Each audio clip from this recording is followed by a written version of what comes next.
Welcome to the podcast, formerly known as another podcast. I am Coleman, this is my friend Luke here. Hi.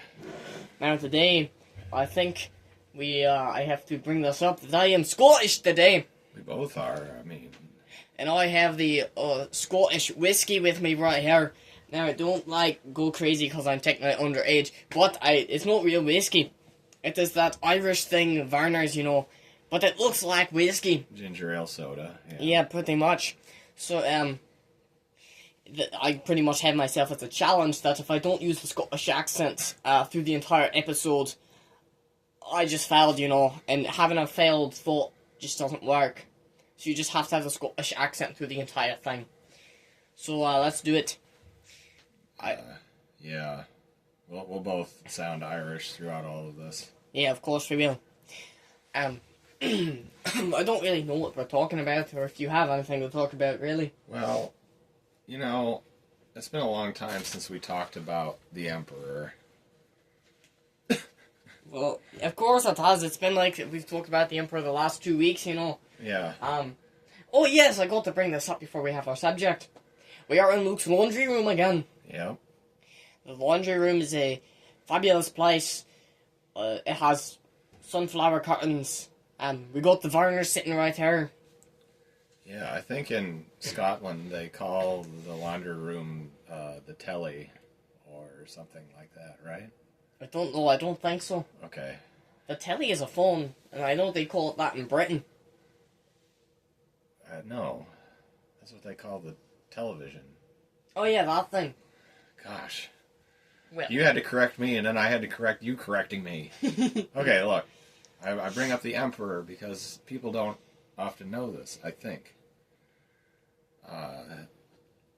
Our dear Ian McDiarmid, however you pronounce his last name, that depicted the Emperor, was a Scottish man.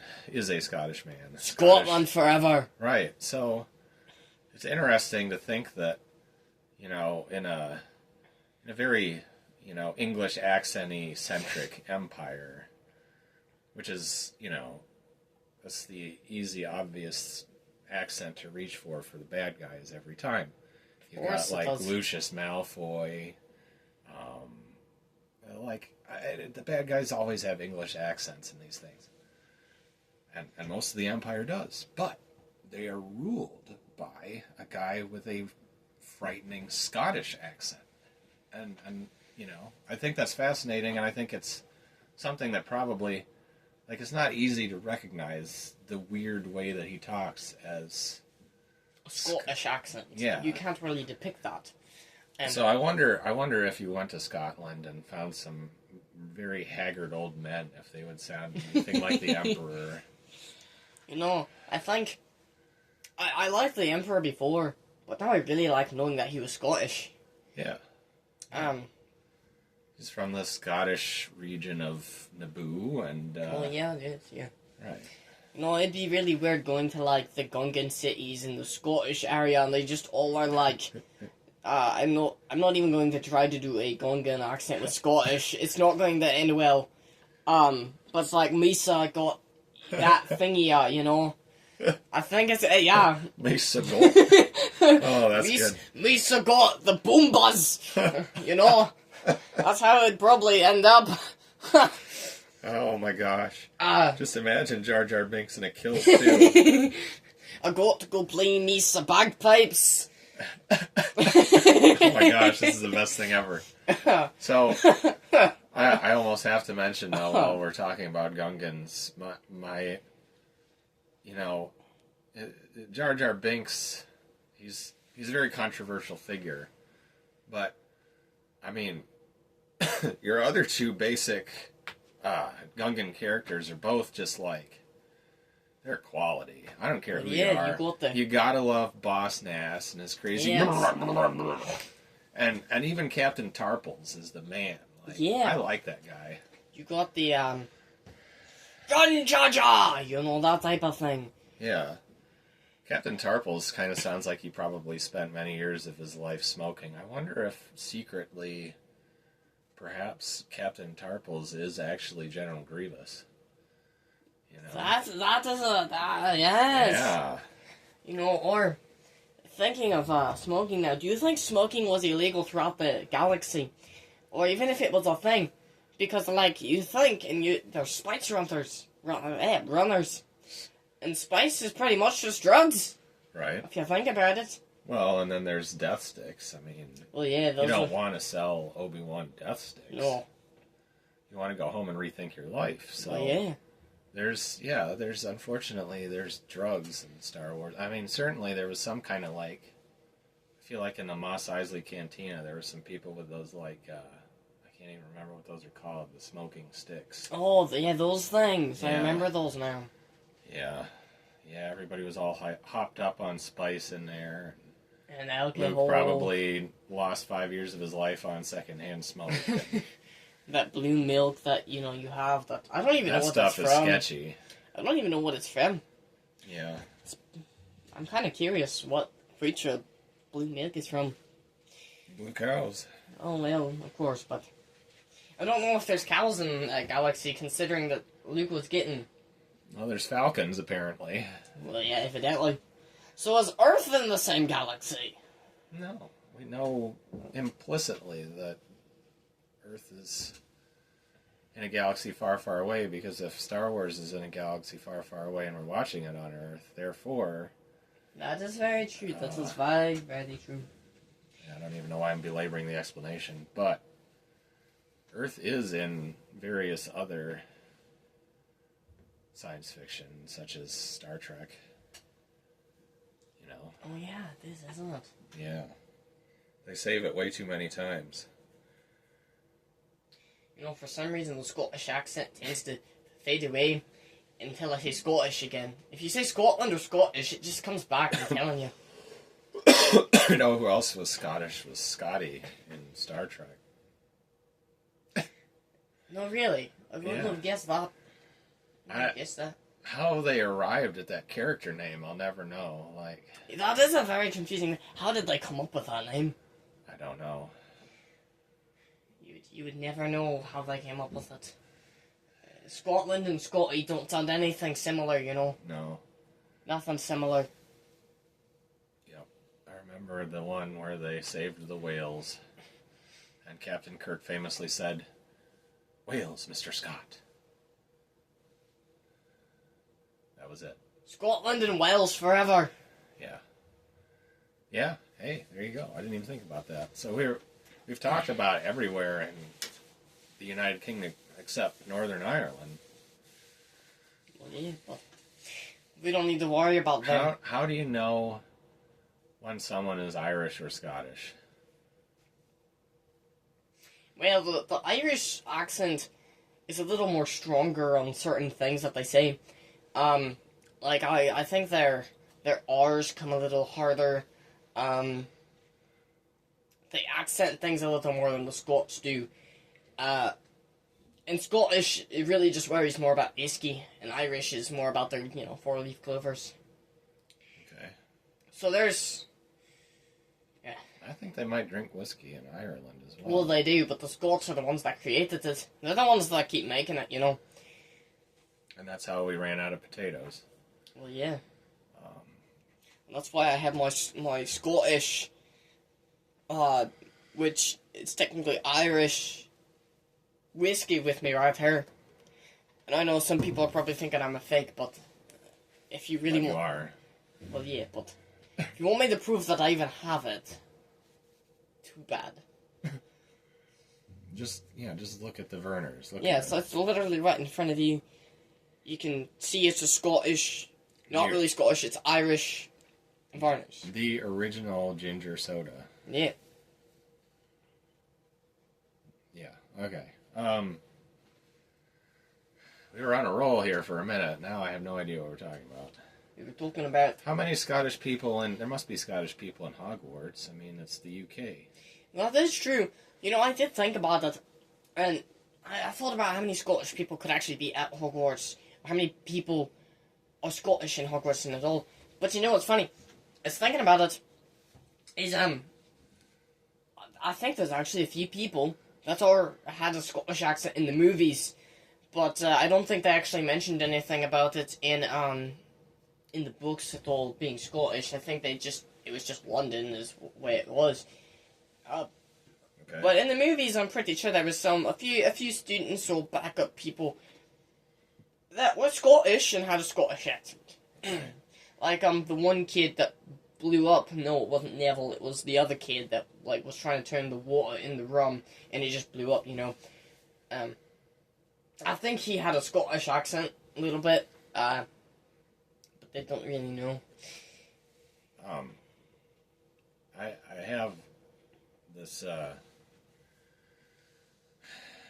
this information I bet you're not privy to, that when Hogwarts was originally founded, the four houses were not Gryffindor, Hufflepuff, Jiggly-Wig, and Scoozy Snoz, or whatever the other two were.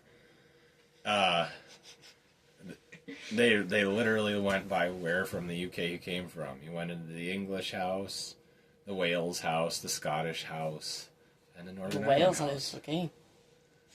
You know, I would like to go to the Scottish house personally. I think I could pull it off. You're not gonna like tell me that I'm completely wrong, for the sake of the listeners that might actually think that I know what I'm talking about? Well, you are completely wrong. Okay, good. I'm sorry to tell you that, but I just happened to think there was four, and there was four. well, it is. But The, yes, the you original Sorting Hat could have been very racist and just been like, You do not sound English enough. You are going to the Scottish house. right. But I am English. I don't care. You're Scottish. Get away, you little Scot. Why did anybody ever argue with the Sorting Hat? Except for Harry. I don't think anybody else did. Oh, that's right. It's actually an important thing. Yeah, that was actually the most important part of almost the movie. entire thing about his house. He Not argued bad. with Sorting Hat, saying he didn't want to go into Slytherin. And so he's like, no, I want to go into Gryffindor. I mean Gryffindor, not Slytherin. Blah, blah, blah, Gryffindor. There you go. He said he wanted to go into Gryffindor, and Mr. Hat was like, yeah, but you're on your way to greatness if you do the little naughty scream one. And he's like, no, you don't want to go on that one. But anyway. Well, you're really getting Scottish, because now I don't even know what you're saying. That was Brilliant, kind of sir. the point, you know? Yeah. I don't know how much more we can belabor Scotland, because I don't know very much about it. But well, did you know that whiskey, because we've brought up whiskey a few times, that when you're shaping it, and after you make it and you put it in the bottle, there's a little bit that evaporates. okay. And the Scots call that the angel's share. Oh, Because, I have heard that. yeah. The other Scottish thing is, like, just the way you're talking sounds so much like Pippin from Lord of the Rings, that he must be Scottish or something. Probably. I think a lot of hobbits are Scottish. I thought there was actually some that was Scottish, and they sounded like that. So, probably. It's suitable. And dwarves. Dwarves have to almost be Scottish. I feel like, obviously the elves, I feel like, they have to be like something. I feel like they'd be French. If you had to bring them up, they're French, of course. Well, I just have to say, book elves would not be French, but movie elves, yes. Yeah, the movie elves. Yes. You get the blonde, long hair and the full Blonde. bit. They're obviously French, They just look French. Yeah, they're so dang vain. Well, yeah, of course. And out to lunch, they don't do like any of the fighting. They just run away. Except for Legolas. Legolas is the only one that actually fights. So here's the thing. The French get a bad rap because of, the 2 World Wars. But no, we don't need to worry about that. If you look at the French Navy, of course you got to bring up the ships. Oh, the French Navy was they were hardcore. They were scary guys, because basically the British cornered the majority of the French fleet after the Germans had already taken France over, and the Navy was under the control of Vichy France, that was a provisional government that the Germans set up. It was essentially a German ally. Well, the British were like, look, we'll give you 5 options, and 4 of them were basically like different surrender options. Like you can just not fight us. You can, surrender control of your ships to free France. France that's like operating against the Germans, or we'll just have to sink you. And the French were like, well, we're gonna fight, and they did. So, French Navy men they're not really successful, but they are very tough. The Navy, their Navy is strong, but I don't really like the French because they helped us with our Revolutionary War, the Americans anyway. Yeah. And they're like, oh yeah, we're gonna help you, alright? They get down, then they steal our idea, and they go have a revolution right after. Oh, they did such a terrible job. Why did you steal our thing? Come on! They didn't. I don't think it actually went too well for them. It didn't go well at all. And the French Revolution, it was a totally different animal than our revolution. They were like nuts about revolution, and it really got extremely ugly. Yeah. They thought, they can get away from Britain. The French had an idea about the revolution, and they just didn't end too well. Yeah, there's an interesting. I mean, you could almost just consider Star Wars a reflection on the French Revolution, because what really happened with the French Revolution was they set up their democracy, and it worked so poorly that within like a decade or two, they didn't have a king, they had an emperor. They had Napoleon. Yeah. The man crowned himself. It's very cool. I should do that. We were just talking about how, most kids want to become the president of the United States. At least here in the United States, that's what most kids want to do when they're little. Yeah. When you're little. Well, I thought, you know what? I don't want to be the president of the United States. What if I just take over as the emperor and I'm just like have full power? Yeah. I could just be the next Emperor Palpatine. Yeah. You're already Scottish. You're Well, already pretending to be Scottish, so I'm that's actually one part step. Scottish and Irish. Oh, okay. I would believe that if you had vaguely red hair. I wonder that too. If you have no idea what I look like, go watch our shorts that we have, 5 of maybe. That I'm in 2 or 3 of them. I'm actually in 4 out of the 5. The other one is just Luke trying to figure out the puzzle. I don't even remember that. But anyway. Anyway, yeah, you have red hair. Oh yeah. For those who didn't know you had red hair. And I want to grow the mutton chops like most Irish and Scottish people do, Right. Like the red mutton chops. It just looks well, okay? Yeah, you've got a great head start on that. Well, yeah. Of course I do. Anyway, well... We could probably start, yeah, we gotta do this, the closing ceremonies. Okay, so... Of course we got to start off with the impossible trivia. Yep. So let's start off with this impossible trivia time!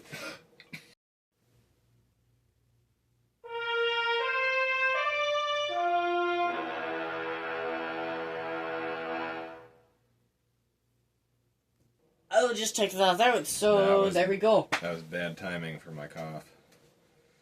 Oh, it's fine. Okay, I can only ever seem to come up with impossible trivia for Star Wars. Out of all the, hundreds of different species in Star Wars, which was the first to invent lightspeed travel? I don't think it was necessarily a specific, planet or nation or whatever. I think it was more of just one person. Kind of like the B-Wing, how he was just like, you know what, let's just create something called the B-Wing. Well, I just mean, what species did the... Oh, what species, okay. What species was it? The Scots. Obviously. The Scottish Gungans, there we go. The Scottish Gungans. I'm not sure the Gungans have ever invented lightspeed travel. They just Well, they're hitchhike with Padme every time they go to the Senate. They're the Scottish Gungans, though, so they're different than the normal Gungans. Okay. They're the They would Scots. have to be. They're like space Gungans, you know? Okay. They can go into space. They don't care. Okay. They don't care. Okay. They don't care. I mean, if I were to make what seems like a reasonable hypothesis, I would think that humans probably actually were the ones that invented light-speed travel first, because I think that sort of helps account for the fact that humans seem to outnumber every other species, like, Well, that's enormously. true. That's true. Yeah, I guess so. I mean, I hate to, give such a studious answer to an impossible trivia question, but I couldn't help but think of the fact that, I don't know, it seems like it fits. Humans are on every planet because they've been able to travel around longer than anybody else. Okay, so here's my question. So we all know about the Scottish Gungans, Sure. okay? Because we just made We all them. know about Yeah, the we thing all just know came up about the with. thing we just created. Okay. Well, because if you're listening to this part of the episode, you should have listened to the other parts, you know. Probably. So, well, where do you think they originated? Like, we can say they came from the Boo, but like, how did they get the Scottish part of it? Well, they were hill Gungans. I mean, the Scottish they're in the Highland country, aren't they? I mean, I think so. we know there's rolling greens out there on Naboo, and some of the nice hill country seems to abut the swamps that the Gungans marched out of. So yeah, I would say they're hill Gungans. Okay then. So they came out of the hill Gungans and they met with the normal Gungans. The and, underwater Gungans. Yeah, and they were like, alright. And so that's how you get the Scottish Gungans, because they're underwater and hill Gungans. Yeah. So there you go. Alright, I guess that works. That works. So, I guess it's the verses now. You're gonna go first because I don't have verses yet and I should be able to create one in a matter of seconds. Well, why don't you just create one? I want to save this one. You know. It's going to be a lot of fun. Actually, it probably won't. Okay, but you're being a pain. Okay, well, I'm gonna just rapid fire two random things, okay? Okay. We're going to go with Count Dooku Okay. versus Darth Jar Jar. Who do you think would win? I don't like to vote against Count Dooku. But Darth Jar Jar is just so superior. You I don't know? really know anything about Darth Jar Jar. I still haven't watched that really cool Lego, like, mixed up universe continuity thing that I need to watch, but Oh, he dies like twice. He like Oh. shows up and like well then I think they like force push him away and then like stuff falls on top of him. And then he jumps it. They're in a trash compactor, mind you. And they're like, and Darth Jar Jar shows up, like comes out like a vent type thing, and just goes, "Misa finally found you," and just like turns into double lightsaber, you know, and just starts jumping around, spinning his lightsaber, and they're just like, poof. And that was the end of that one. well, so maybe what happens then is Count Dooku soundly wins the first round, but maybe the first many rounds, but because of Jar Jar's inability to die, he You'll eventually come back. pulls ahead. Yeah, 'Cause Count Dooku does die. he does. Sadly. He's quite capable of that, whereas Jar Jar is not. Yeah. Okay, mine. Is there The some- Shrieking Shack Uh. versus the Lars Homestead.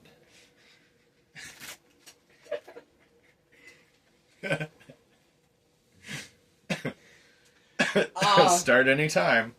Okay, so I think I'm gonna have to go with the Shrieking Shack because Okay. I don't really know. Like, it brings so much like death feeling to it, and so like, and that's where like Lupin went to become a werewolf. Okay. And where all his friends would go meet up with him, make sure he was okay, you know. But the Lars Homestead is just full of sand. Well, and moisture evaporators. Well, yeah, that too. But like, Okay. It got burnt down too. Yes. So, so think about this. It The was Shrieking Shack is haunted. Couldn't the Lars homestead be extremely haunted now? I mean, like, they ended up being, like, horribly burnt up skeletons on their own doorstep. It's horrific. Well, I'm gonna say this here. The homestead burnt down and died, as the Shrieking Shack fell apart and was still alive. I mean, what? Well, who says that the homestead is dead? Like, the occupants were very, very dead, but the homestead looked okay. There's just kind of some smoke, you know. Oh, yeah. And, it burnt down, and you're just like, it's fine.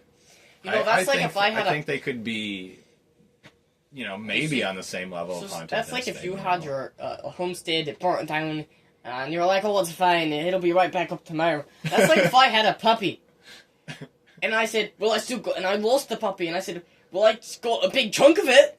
Oh, dear. Would you be happy and say it'll be right back tomorrow? Well, if the big chunk of the puppy was like the entire thing except for like maybe one of its hind legs or something. I mean, you know, you got those dogs where they've got like the wheelchair apparatus hooked up to them. They're fine. They're happy dogs. So it's just not helping the subject, Luke. You went there. So, but okay, you're picking the Shrieking Shack. I don't know very much about the Shrieking Shack, so I'm picking the Lars homestead. I just think the Shrieking Shack, it just has more history to it compared to the other. So it's probably went through a lot more than a homestead that has burnt down and, you know, was a farm. What if the stormtroopers didn't get Luke's what was that? Oh, I don't remember. It's like the T-45 or something. T-45's it. No, not the toy one. He had a full-size one. It's kind of in the background there. Oh, I didn't know that. Then the homestead could, like, literally launch an air assault on the Shrieking Shack. We're carrying this way too far. But, point is, two locations versus each other. This is like new ground. Equals draw. Yeah. So there you go. It ends in a draw. Because me and Luke literally try and hash this out for hours on end. Yeah. And I don't feel like doing that right now. Luke probably doesn't feel like doing that. I don't. So, this was another amazing Scottish episode of the podcast, formerly known as Another Podcast. I am Coleman, this is my friend Luke here. Long live the Scotlandish stuff. Scotland forever, and we are signing out. Bye.